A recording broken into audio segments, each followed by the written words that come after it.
இயேசு கிறிஸ்துவின் ரத்தம் சகல பாவங்களை நீக்கி உங்களை சுத்திகரித்து தேவனுடைய பிள்ளையாக மாற்றி இருக்கிற அந்த நீதியை தேடி காரியங்களை செய்வீர்கள் என்றால் 7:7 கேளுங்கள் அப்பொழுது உங்களுக்கு கொடுக்கப்படும், தேடுங்கள் அப்பொழுது உங்களுக்கு என்ன செய்யப்படும், கண்டடைவீர்கள்.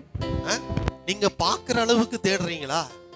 அதான் சொல்றாரு, நீங்க தேடினீங்கன்னா நிச்சயமா என்ன செய்வீங்க, பார்ப்பீங்க அப்படிங்கிற. எதை தேட வேண்டும்?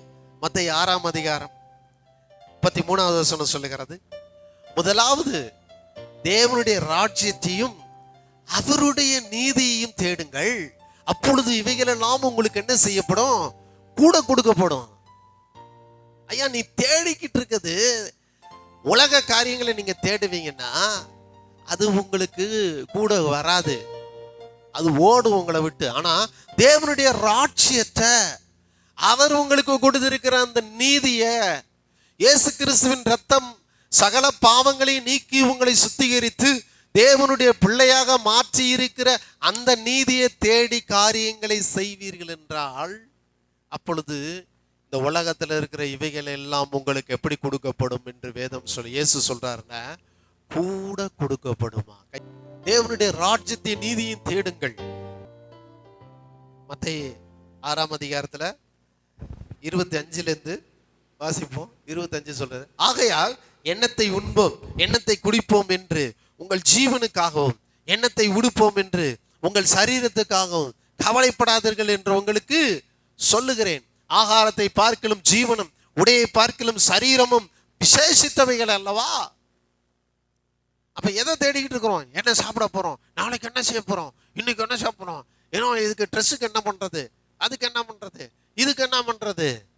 அவர் சொல்றாரு, இதை இப்படி கவலைப்படுறதுனாலதான் அதை தேடி ஓடுற. ஆண்டவர் சொல்றாரு, என்னுடைய நீதி என்னுடைய ராஜ்யத்தையும் தேடுவேன, ஆவியில எளிமையாய் இருந்து கர்த்தருடைய வார்த்தையை நீ கேட்க ஆரம்பிச்சன்னா நீ இயேசுவின் ரத்தத்தினால நீதிமானாக்கப்படுவாய். நீதிமானாக்கப்பட்டேன்னா அந்த பரலோக ராஜ்யம் வாங்கிட்ட இருக்கும். பரலோக ராஜ்யத்தின் எல்லா நன்மைகளும் உன்னை சூழ்ந்து கொண்டு உன் தேவைக்கு அதிகமாக உன்னிடத்துல பெருகும் என்று கர்த்தர் வாக்கு பண்ணி இயேசு கிறிஸ்து சொல்லி இருக்கிறார். தேடி தேடி தேடி ஓடு ஓடு, புடி புடி. கிடைச்சுச்சா? கிடைக்கலங்க. அப்ப என்ன செய்ய போற? இன்னும் ஓட போறேங்கிறான். அடப்பாவி, இன்னும் ஓட போறியா? ஆமா சரி போ. ஓடி ஓடி ஓடி 2 வருஷம் கழிச்சு பார்த்தா முட்டையில தான் நிக்கிறான். ஏன்னா முட்டையில நிக்கிற, இந்த பிடிக்க போறேன்ல, எப்படா பிடிப்ப? என்னைக்குமே பிடிக்க முடியாதுங்க.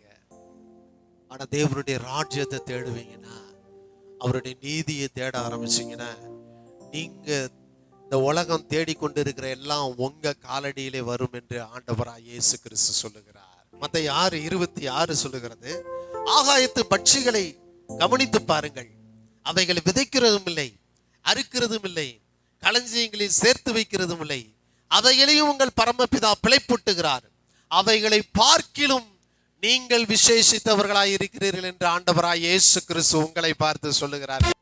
பறவையை பார்த்திருக்கீங்களா? அதுக்கு சொந்த வீடு கிடையாதுங்க. நம்மெல்லாம் கூட வெளிநாடு போகல, எவ்வளோ சம்பாதிக்கிறோம், வெளிநாடு போகாமல் ஃப்ளைட்டை வேடிக்கை பார்த்துட்டு இருக்கோம். ஆனால் சில பறவை இனங்கள்லாம் இந்தியாவுக்கு வருது. அந்த கிளைமேட்டு சேஞ்ச் ஆகிறது, இங்கே கூலிங்காக இருக்கிறப்ப அவங்க ஊரில் ஹாட்டாக இருக்குமா, உடனே அங்கேயே 2 மாதத்துக்கு முன்னாடி புறப்பட்டு வெளிநாடு டூர் வந்து இங்கே வந்து வேடந்தாங்கல், ஏற்காடு அந்த பகுதியெல்லாம் வந்து நல்லா முட்டையை போட்டு கூடு கட்டி நல்லா வாழ்ந்து குஞ்சு பொறிச்சு குடும்பத்தை கூட்டிக்கிட்டு போகுது. அதான் சுட்டி காட்டுறீங்க, பாருப்பா நீ பறவை பார்த்து, எனக்கா பறவை லைஃபை பார்த்துறீங்களா?